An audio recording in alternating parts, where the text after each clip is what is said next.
Okay kabayan, patuloy po tayo sa ating palatuntunan sa araw na ito. Unahin po natin ang tanong mula kay Ver Sandico ng Lubao, Pampanga. Saan maaaring makakuha ng mga breeder ng mga ibong tulad ng kalapati, yung mga homing pigeon o racing type? Kabayan, ang isa po sa aming napag-alaman ay ang grupo ng mga asosasyon ng mga nag-aalaga ng racing pigeon sa lungsod ng Parañaque.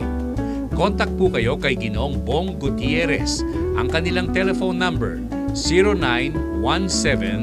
0917-351-9848. May mga alaga po silang racing pigeon na magagamit sa inyong pag-aalaga.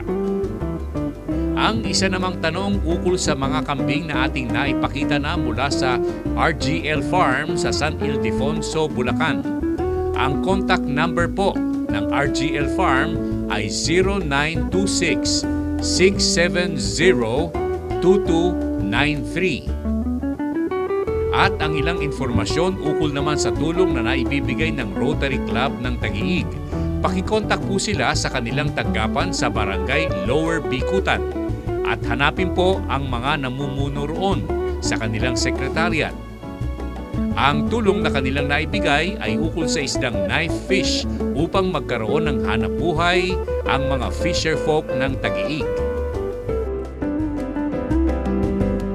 This is a project actually of the Taguig local government. Tapos parang kumarga kami doon sa project nila. In our own little way, makatulong na masimulan yung proyekto. But eventually, itutuloy-tuloy din po ito ng Taguig government. So kami yung nagsimula nito, and then unti-unti per barangay yung ano namin. So for now, Barangay Lower Bikutan, later on Barangay Bagong Bayan, and then hopefully kung may pera na kami na makakalap, later on, yung bawat barangay ma-cover namin.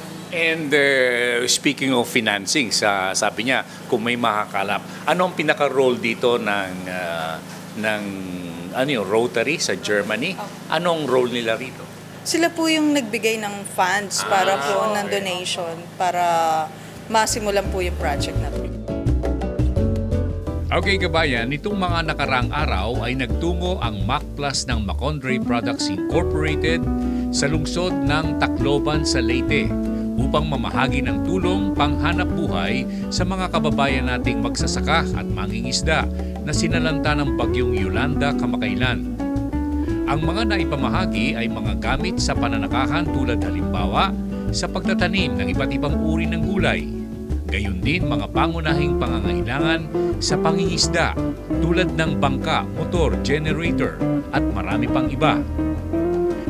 Ang pamamahagi kabayan ay pinangunahan ng Pangulo ng MacPlus na si Ginoong Eric Manalang at iba pang mga dalubhasa sa pagtatanim at pangisdaan buhat sa nasabing kumpanya.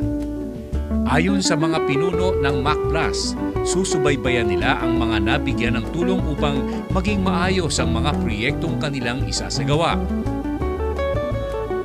Kabayan, ang kabuuan ng mga nasabing pangyayari ay magiging bahagi ng pagtatanghal ng palatuntunang ating alamin sa mga darating na kalingkuhan. MacPlus at ating alamin, magkatuwang sa larangan ng pananakahan at pangisdaan. Kabayan, kung sakali pong may mga katanungan po kayo o requests sa mga naipapalabas po namin sa ating palatuntunan, pwede po ninyong mapanood uli sa YouTube o kaya'y sa ating alamin Facebook. Tanong at sagot mula sa palatuntunang ating alamin.